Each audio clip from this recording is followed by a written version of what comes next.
what I wanted to discuss today is Joseph, right? If you read about Joseph, I mean, you know, he kind of steps on the scene. He's the favorite child, right? He gets the coat of many, what we refer to as the coat of many colors, right? Which you know, I've heard it really was a coat that symbolized yes. Oh, look, somebody caught the Lord of the Rings reference. Look at that. And so the coat of many colors symbolized like authority, right? And obviously in that culture, I mean, he's the second to the last brother. So I mean, he's way down on the totem pole. But he was the first son of Rachel, which of course was Israel's favorite wife, and so he had a special place in his heart. So, you know, and already there's some family tension there. And then of course he comes up and he's 17. I think the Bible says he's about 17 years old. He has these dreams. And come on, I mean, a 17-year-old, they're smart enough to know what kind of reaction these types of dreams are going to get, right? Hey guys, you know, all his older brothers, come here guys, I had something I want to share with you. Oh, what's that? Oh, I had this dream. Oh, really? Yeah, we were out in the field and I had a little bale of hay or whatever, and you guys did too, or wheat, and it was weird because mine stood up and then all of yours bowed down to mine. Isn't that a cool dream? I mean, come on, how is anybody going to take that? Same thing with the sun, the moon, and the stars bowing down to him. And so, I mean, you can kind of see some of that tension. And you can understand it, right? Because again, think about it. Let's say you're the oldest of 12, and your way younger sibling comes to you with these dreams and is basically saying, like, yeah, you're gonna bow down to me. I mean, there it is. Right? I mean, you're going to be, you little spoiled brat, right? And of course, the Bible lets us know that he was a tattletale, right? He told on his brothers and stuff. He'd go out and spy things out and come back and report to his dad. So again, I mean, there's just not a lot to like about this guy as a brother, right? I mean, snitches get stitches, right? So the tension is there. And of course, the brothers get told on, or going to get told on yet again. They're supposed to be in one place, and they end up not being there, and Joseph's looking for them. He finds them, and then of course they do the unspeakable, which, I mean, yeah, a noogie, maybe a swirly or something like that, but my goodness, you know, selling your brother into captivity. I mean, they were thinking about actually killing him. So all that transpires, and then Joseph, I think he went through a lot of maturing and like life awakening when he went into Potiphar's house. And then of course from there he gets lied on and thrown in prison, and you see that he developed, you know, a lot of integrity, because look at how he maintained himself in Potiphar's house, even in the prison, and you see how he always sort of rose to the top. He sold as a slave, and it's not too long before he's second in command in the household, right? Well, then he gets thrown in prison, and I mean, as best as you can be in a prison, he was basically kind of the right-hand man of the prison guards, and kind of the chief of the prisoners.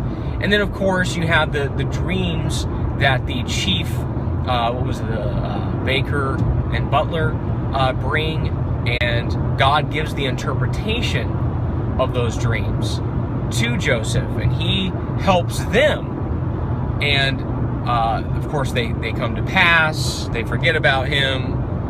Pharaoh has his dreams. Boom, the butler remembers. Kind of a cupbearer, I think, is really more what that is. But he remembers, oh my goodness, yes, there was this person that we had these dreams, and he was able to interpret. So they bring him before Pharaoh, and of course, you know the rest is history. He becomes basically, only in respect to the throne was Pharaoh more powerful. He was the guy in the most powerful nation at the time, and all of that said, how does this, in our lives, we should take things that God gives us seriously, but also with wisdom and discretion. Let's say God did give you, okay, so let's first say this. Did it have to transpire that way? I mean, was God's plan that he had to be sold into slavery? He had to go to prison. He had to do all that stuff. The Bible doesn't necessarily tell us that it was the only way it was possible, right? There's maybe 1,000 different ways it could have happened, but it happened that way, right? He had a horrible relationship with his brothers, and then the dominoes sort of fell from there. But had he maybe I don't know, maybe had he been a little more pious, had a little more humility and pondered those dreams, maybe taken them to a trusted person, hey, what do you think this means, or whatever, maybe it would have transpired differently. I don't know. Maybe it would have happened the exact same way. Maybe the brothers just hated him because he was the daddy's favorite, and they would. That's period. That's it. But for us, I think we need to understand when we get things from God, if it's a word, if it's something in prayer, no matter what it is, we should make sure in our delivery, and I think actually in our prophetic class, they taught on this last night about delivery and timing and things in the prophetic, because they do matter, and even for us personally, they do matter. Sharing some things with everybody is not always wise, because there are some folks who may not understand proper time. Maybe you know this is the vision, but it's probably going to take a while to get there, and somebody else thinks, no, we got to run out right now and just do it. Again, in their zeal, they could cause problems, or they could get themselves into trouble, or whatever. And so we do have to be cognizant and aware that there's a proper timing and there's a proper method in delivery when it comes to the things of God. And so I want to use Joseph as an example. I believe that he was both a visionary and a spoiled brat. And the spoiled brat, through life circumstance and the things that he went through, grew into a man of integrity and maturity, and was a man of God. Because you find when his father died, his brothers came to him and said, oh, what's going to happen now? He reminded them, listen, it was God who did this.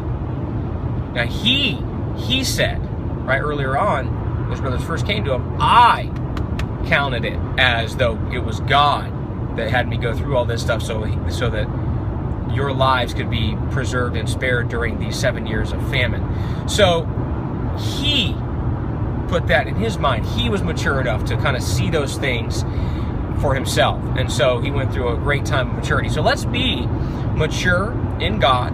Let's have discernment and discretion, know about timing and delivery, and let's learn from Joseph's example some of the do's and don'ts when it comes to being visionary. Because God does need visionaries, but we also need to have visionaries that have humility and understand things like seasonality, timing, delivery, and things of this nature. So, hope this video helped you guys. Right about now, there's going to be some stuff, if you're watching this on replay, pop up for you to connect with us. So click on here and you can get connected. Remember, breadbreakers.com. Love you guys. God bless. See you on the next vid.